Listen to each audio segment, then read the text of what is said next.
Christmas. నిజమైన దేవుడు,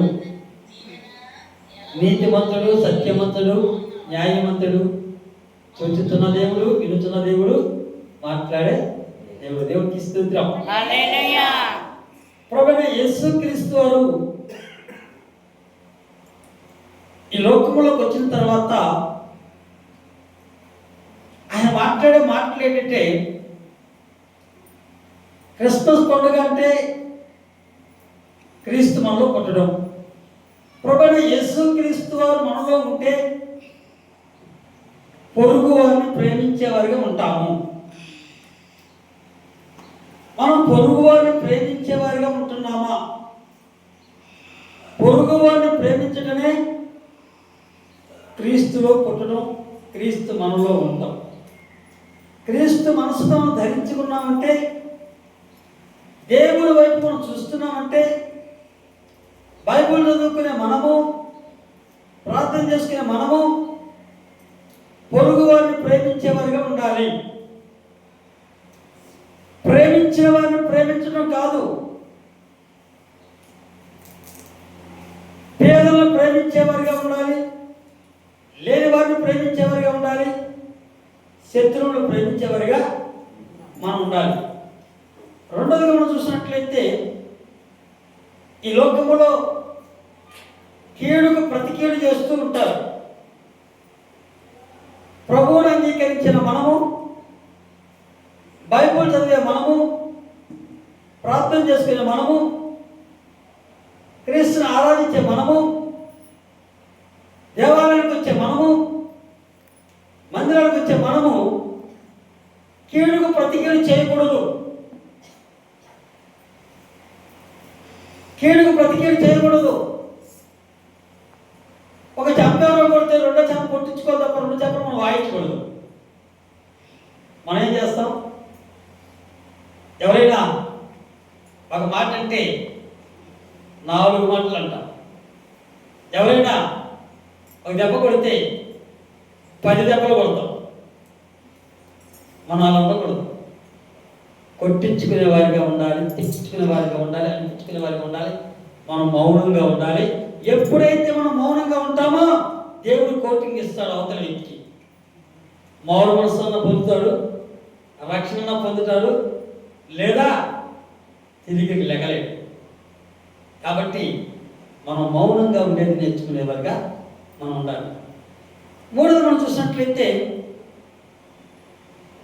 శత్రువులకి దూరంగా ఉండకూడదు. శత్రువులకి ఆహారం పెట్టేవారుగా మనం ఉండాలి.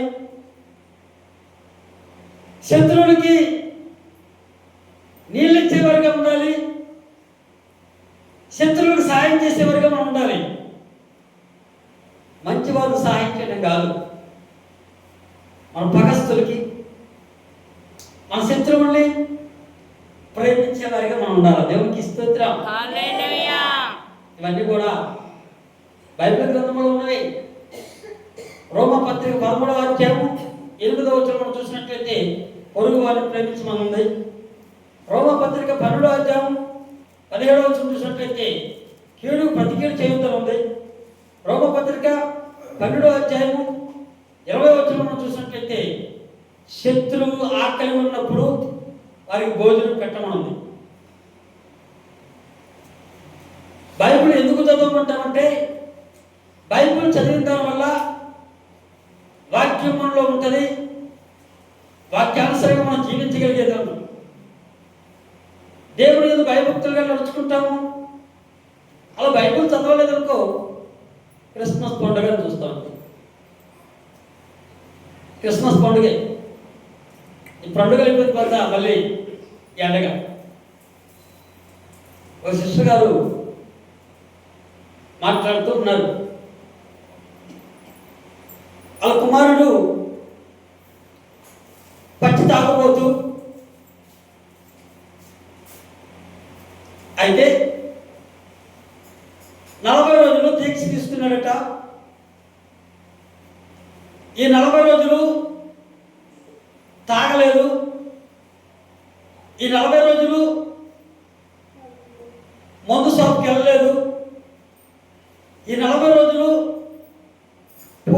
పురస్కారాలు చేశారు. 40 రోజులు అయిన తర్వాత యాత్రకు వెళ్ళారు. యాత్రకి వెళ్ళి తిరిగి వచ్చినంత వరకు మొత్తం మీద ఖర్చు లెక్కేస్తే 50,000 రూపాయలు పైగా ఖర్చు అయిందట. జాగ్రత్తగా 50,000 రూపాయలు పైగా ఖర్చు అయిందట. వచ్చిన తర్వాత రెండవ రోజు ఫుల్గా తాగి వచ్చాడు. ఏవా ఎందుకు తాగుతున్నావు? ఇలా తాగితే నీ పరిస్థితి ఏంటి? మ్యారేజ్ కావాలంటే కష్టం కదా, పెళ్లి కావాలంటే కష్టం కదా, ఇలా నువ్వు తాగి నీ ఇష్ట ప్రకారం చేస్తే పరిస్థితి ఏంటి అని తండ్రి మందలించాడు. తండ్రి మందలిస్తే కోపగించుకున్నాడు. మళ్ళీ తల్లి మందలించింది, ఏరో నాన్నా నీకు ఏం తక్కువ చేశాను నాన్నా? ఇల్లు ఏర్పాటు చేశాము, అన్ని సమృద్ధిగా ఉన్నాయి, నువ్వు దీక్షకి వెళ్తానంటే 40 రోజులు నీకు ఏం కావాలో మంచి చెడు అన్నీ ఏర్పాటు చేశాం కదా. యాత్రకు వెళ్ళేటప్పుడు కావాల్సిన మనం సమకూర్చాం కదా, అన్నీ ఇచ్చాం కదా, మళ్ళీ ఏమన్నమాట్రా అని తల్లి మందలిస్తే తల్లిని ఒక తల్లి తన్నాడట. తల్లిని కొట్టాడు. ఈలోపు తమ్ముడు అమ్మను కొడతావా? ఏం నువ్వు ఒకటి తాగితే 2 తాగావా? నీకంటే ఎక్కువ తాగాను, అమ్మను కొడతావా అని అన్నని 4 గంటలు వేశాడు. అన్న ఇంటికి రావట్లా.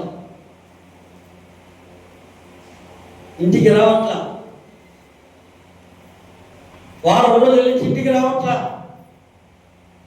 తల్లి తండ్రి ఆవేదన, పాస్టర్ గారు మా కుమారుడు ఇంటికి రావట్లేదు, ఇలా జరిగింది పాస్టర్ గారు, మా గురించి ప్రార్థన చేయండి అని రిక్వెస్ట్ చేస్తూ బాధపడుతున్నారు. ఈ రోజుల్లో లోకములో ఉన్న సిచ్యువేషన్లు ఇవి జరుగుతూ ఉన్నాయి. కానీ ముందు మానేయాలన్నా, త్రాగుడు మానేయాలన్నా, దొంగతనం మానేయాలన్నా, వ్యభిచారం మానేయాలన్నా, జోదం మానేయాలన్నా, మట్క మానేయాలన్నా, ఏది మానేయాలన్నా ప్రభువైన యేసుక్రీస్తు దగ్గరికి వస్తే అవన్నీ మాన్పించేది ప్రభువైన యేసుక్రీస్తు ఒక్కరే. ఈ లోకములు ఎవరి వల్ల కాదు, ప్రతి ఒక్కరు కూడా ప్రోత్సాహం చేసేదే, ప్రతి ఒక్కరు ప్రోత్సాహం చేసేదే. అవుతుందమ్మా, ఈ మధ్య సెల్ ఫోన్లో వచ్చినాయంట. ఏమిటి చెప్పరే? తెలుసున్నాడు గేములు ఇంకేమిటి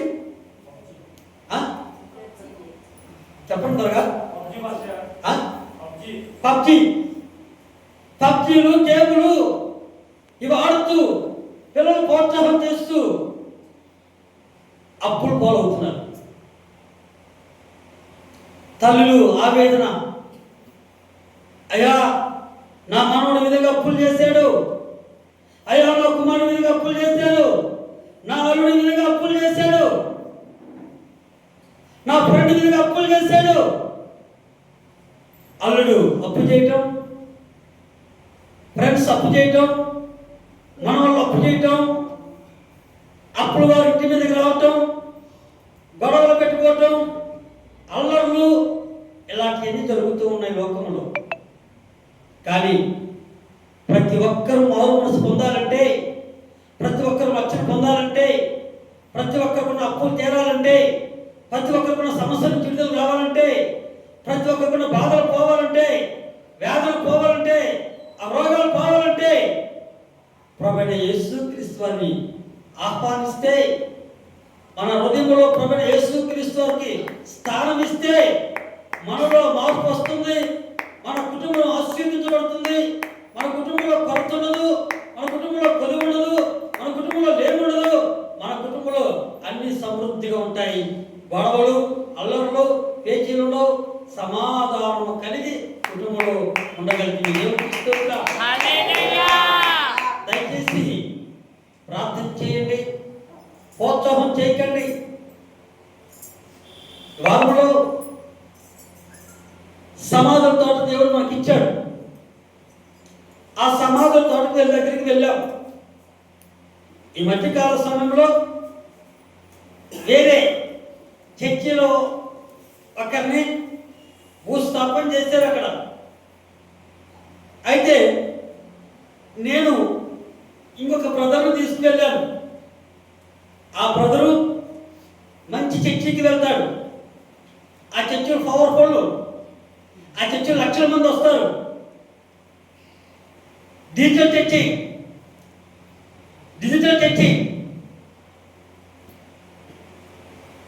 మేమే గొప్ప, మాదే గొప్ప అని చెప్తూ ఉంటారు. ఆ బ్రదర్ ఇద్దరు వెళ్ళాము. అక్కడికి వెళ్ళిన తర్వాత నేను ప్రార్థిస్తూ ఉన్నాను. ఆ భూస్థాపన జరిగింది కదా, అక్కడ ఒక మందు బాటిల్ సీలుగా గీలా సీలేస్తుంది. ఆ బాటిల్ తీసుకుంటున్నాను. కానీ బ్రదర్ తీసుకోకూడదు పాస్టర్ గారు, నేను తాగిన పాస్టర్ గారు, ఇది నాకు కాదు, మా ఫ్రెండ్స్కి ఇస్తారు, తెలిసిన వాళ్ళకి ఇస్తాను అంటూ ఉన్నాడు. మళ్ళీ నేను అన్నాను, తెలిసిన వాళ్ళకి ఇచ్చినా ఫ్రెండ్స్కి ఇచ్చినా నువ్వు తాగినా లేదా నువ్వు తాగలేదు వారికి ఇచ్చినా వారితో ప్రోత్సాహం చేసినట్టే దేవుడి దృష్టిలో తప్పు అవుతావు. నువ్వు మందిరానికి వెళ్తున్నావు ఉన్నావు, ఏదైతే లాభకరమో దాన్ని పెట్టుదలించుకోమని లేఖనం చదివిస్తుంది. కనుక పడాయి అని గట్టిగా మాట్లాడితే దాన్ని పడేస్తుంది. ఈ లోకంలో చాలా మంది మందిరాలకు వెళ్తూ ఉంటారు, ఇలాంటివి చేస్తూ ఉన్నారు. చూస్తున్న దేవుడు ఆయన మరుగులేదు. హాకాను దొంగిలించాడు, ఆయన చూస్తూనే ఉన్నాడు. గెహాజీ పాపిష్టులాగానికి డబ్బుకి ఆశపడ్డాడు, చూస్తూనే ఉన్నాడు. కోటింగ్లు ఇచ్చాడు ఇద్దరికి. కనుక దాని జోలికి వెళ్ళకూడదు బ్రదర్, అది తీసుకోకూడదు బ్రదర్, వదిలే అని చెప్పిన తర్వాత వదిలేశాడు. కనుక చాలా మంది విధంగా ఉంటున్నారు. అలా ఉండకూడదు. మనం ప్రభువును అంగీకరించిన మనము ఇతరులకి మాదిరికరంగా ఉండాలి. ప్రభువైన యేసుక్రీస్తు వారు మనలో జన్మించాలి, మనలో ఉండాలి అని అంటాడు. ఆకాశ పక్షులకు గూళ్ళు ఉన్నాయి, నక్కలకి బొరియలు ఉన్నాయి, మనుష్య కుమారుడు తలవాల్చుకున్నట్టుకు ఉద్యమను స్థలము లేదని ఆయన మాట్లాడుతూ ఉన్నాడు. మన స్థానం ఇవ్వట్ల, స్థలం ఇవ్వట్ల. క్రీస్తు పుట్టుక సందర్భముగా ప్రభువైన యేసుక్రీస్తు వారు పుట్టారని మనం అనుకున్నాం. నిజమే, మంచిదే. మనలో జన్మించాలి, మనలో పుట్టాలి. ప్రభువైన యేసుక్రీస్తు వారు పుట్టారని పండుగ చేసుకుంటాం కాదు కానీ, కొత్త బట్టలు ధరించుకోవడం కాదు కానీ, పిండి వంటలు ధరించుకోవడం కాదు కానీ, మేకప్లు వేసుకోవడం కాదు కానీ, మూల పూలు పెట్టుకోవడం కాదు కానీ, ప్రభువైన యేసుక్రీస్తు వారు పుట్టిన సందర్భముగా మనం చేయాల్సింది ఏంటంటే, కొంతమందికి యేసు ప్రభువు గురించి చెప్పి వారి మందిరానికి నడిపించేవారిగా మనం ఉండాలి. కొంతమంది క్రీస్తులో పుట్టేవారిగా మనం ఉండాలి. అలా చేయాలి, సువార్త చేయాలి, ఇతరులకు మాదిరికరంగా మనం ఉండాలి, దేవునికి ఇష్టలుగా మనం ఉండాలి. ఈ లోకంలో అప్పులతో బాధపడేవారు చాలా మంది ఉన్నారు, సమస్యలతో బాధపడేవారు చాలా మంది ఉన్నారు, కష్టాలతో బాధపడేవారు చాలా మంది ఉన్నారు, వ్యాధులతో బాధపడేవారు చాలా మంది ఉన్నారు. వారు యేసుక్రీస్తు వారు. ఆమేన్. దేవునికి స్తోత్రం. హల్లెలూయా. ఈ వాక్యం ప్రతాపం తెలియ క్లోజ్.